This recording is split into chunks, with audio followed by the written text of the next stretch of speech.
Sometimes I wonder what the heck I got myself into. Sometimes I think about absolutely nothing. Sometimes I float. And buddy, I mean float. Without even trying. I could drift away. It's beautiful. Like a damn balloon at the World's Fair. Pretty soon, it all drifts away. And I find myself somewhere else entirely. And then subsequently, something grabs me. Drags me down a tunnel that I don't remember. And it's a long tunnel. Great. I see a boy. I forget my name, my life. My flesh simply abandons me. And I'm nothing. I'm nowhere. So look at my hands. They're my normal hands, which means I'm not dreaming. So I say to the guy, let's get down to the place where we're going. Let's get down to business, man. Everything is a daze as we slowly spiral into a totalitarian, technocratic dictatorship.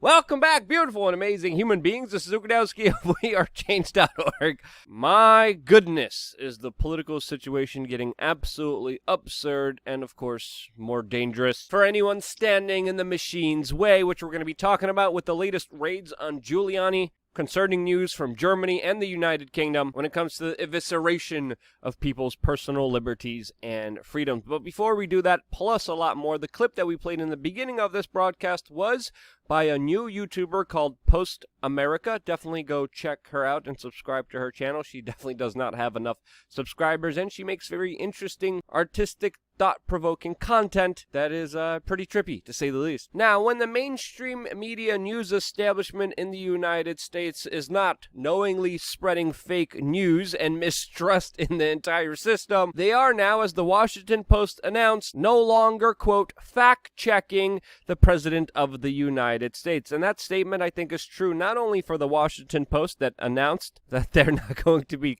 keeping a database of all fact checks against the president, but I think it's by and large true for the large swath of the media that has gotten rid of their previous boogeyman, the previous president of the United States, and now they're looking for a new one.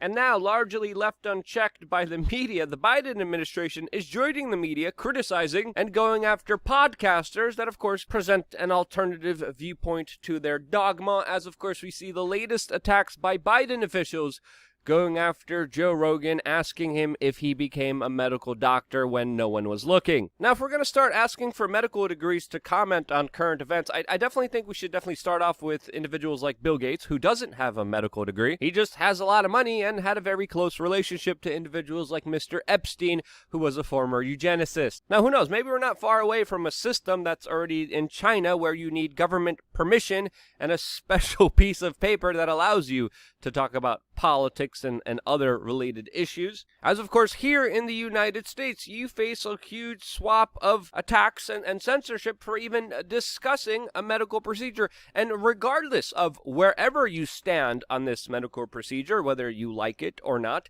it is important to note that this procedure that some businesses are making mandatory is set to gain an industry a lot of money. An industry, of course, that also has a criminal past, as even the U.S. Justice Department released a statement a couple years ago announcing one of the largest healthcare fraud settlements in its history, with Pfizer paying a $2.3 billion fine for fraud. Now again, I'm not saying anything, YouTube police, I'm not saying anything about this medical procedure. I'm just talking about the industry that it's coming from, that we should have some questions about, that we should have some conversations about, that should be censored or squashed, since of course all we get is advertisement for it, and also bad representation of it, as of course perfectly exemplified by Glenn Greenwald, who talked about the President's State of the Union address being a representation that of course contradicts the narrative that big government and big pharma are trying to push. And images like this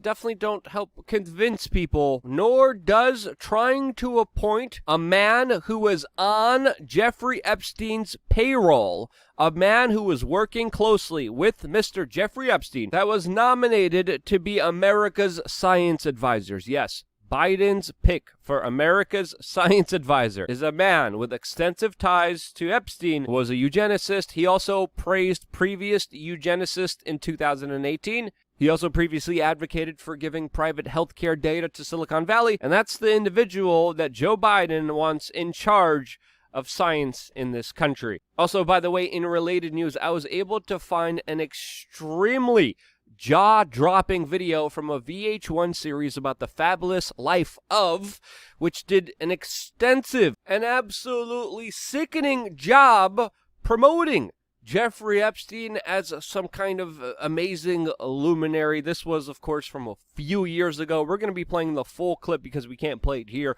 on LukeUncensored.com. Again, I was absolutely shocked what VH1 put out there to the general public, even going as far as to saying that Jeffrey Epstein was a friend of VH1. All of that, plus a lot more, plus a lot of good news that happened in Florida and in Arizona that we're going to be sharing extensively on LukeUncensored.com. Costs you 50 cents a day to join. A lot of people are really happy with the services I provide on there. I'm really happy to be able to express myself freely without any worries about censorship, and the stuff I have to say on there is absolutely important. And this is sort of like my own secret society that I'm starting up here. So yeah, check out the video that will be coming out later on today on that platform. Now, when it comes to the most popular president in the history of the United States, the president that received more votes than any other president in recorded American history, Joe Biden gave, of course, his widely popular address to the nation, which surprisingly got a lot of downvotes on YouTube. If you go to the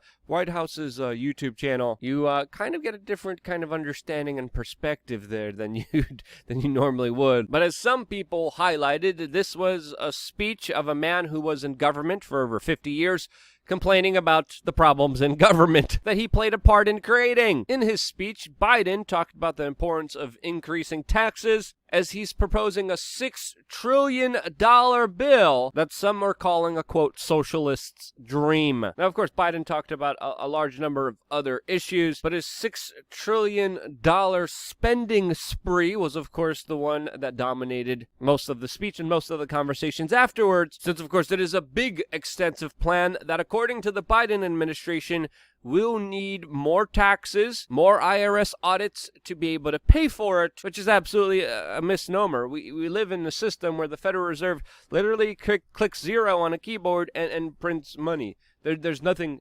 backing the dollar. Whenever big multinational corporations, whenever the big banks want a handout, want a bonus, they get it from the Federal Reserve. There are no taxes collected. The money's literally made up out of thin air. So Biden's argument that we need to control, regulate, tax, and to take away more money from the citizenry to pay for these programs is absolutely not true. Taxation, as of course to even many other prominent politicians like Michael Bloomberg, are a way of keeping the population in control. Again, I didn't even say it. These are ideas and epithets shared by individuals like Michael Bloomberg. Now, to enforce those taxes, to enforce the government coming in and taking away the wealth of the people, you, of course, need people with weapons and police officers to, of course, enforce this entire system. Police officers that, according to some political scientists, are going through loyalty tests, and many of which are being suspended for espousing certain political beliefs or even telling jokes. This, of course, specifically targeting police officers of a certain political affiliation.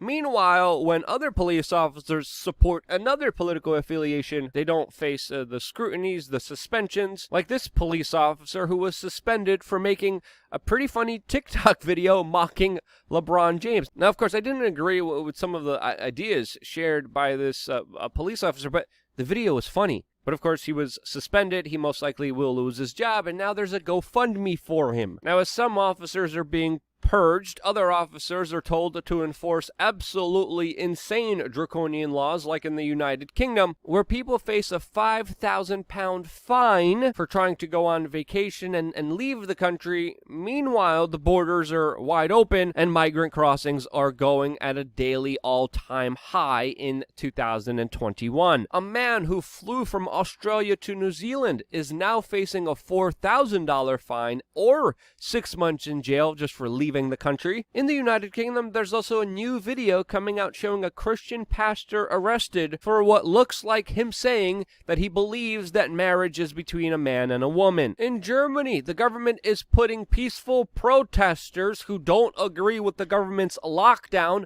under surveillance for, quote, possible ties with extremists, as of course the apparatuses of the police state are becoming more and more political all over the world, including here in the United States, where officers enforce any ridiculous backward rule that they're told to do, as exemplified by recent events in Texas, where children were hit with a cease and desist order from the local government after selling eggs to their neighbors. Yes, a 10 and 8-year-old in Texas are facing legal troubles. And it just continues to get more absurd, especially after the latest news that we're hearing from an FBI early morning raid on Rudy Giuliani over a law that rarely gets used and according to many legal experts, definitely didn't warrant an FBI raid on Rudy Giuliani. It's also important to note here that the Lincoln Project was tipped off about this raid before it happened. They, of course, celebrated the news. I personally don't like Rudy Giuliani's politics, but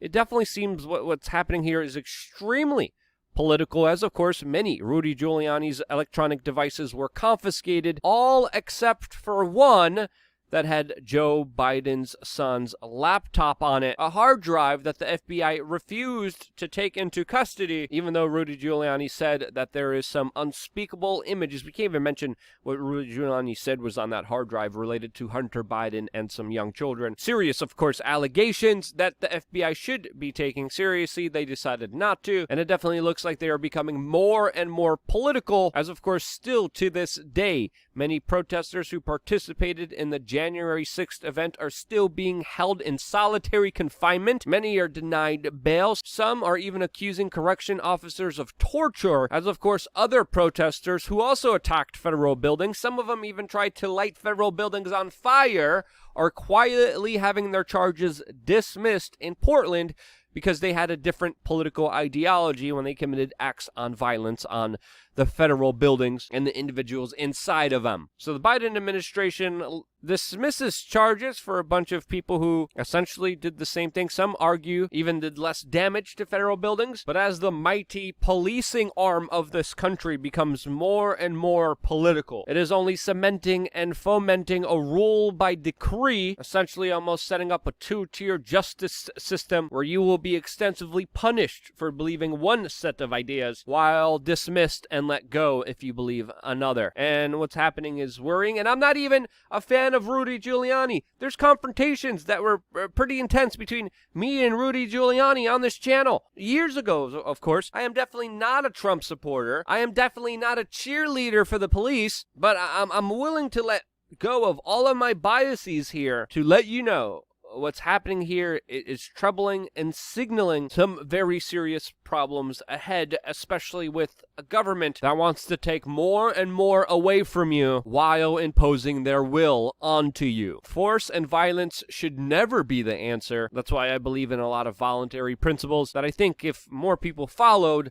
the world would be a better and more peaceful place. But that is just my own personal opinion for my own personal biases that I am sharing with you here on this independent media organization that still somehow exists. Something strange happened to this channel where our views have been cut in half. Could be because of the nice weather and more people going outside. Could be because of the algorithm changes or some kind of finagling. Could be because I said a bad word, which, again, I'm doing my best not to do here. LukeUncensored.com is really where all the fun's at. But, yeah, you guys sharing and participating and getting this video out there is absolutely crucial to this independent media still continuing to operate. If it wasn't for you guys doing that, I wouldn't be here, and this is why. I love you guys. Stay tuned for more here on We Are Change. www.theyre.org.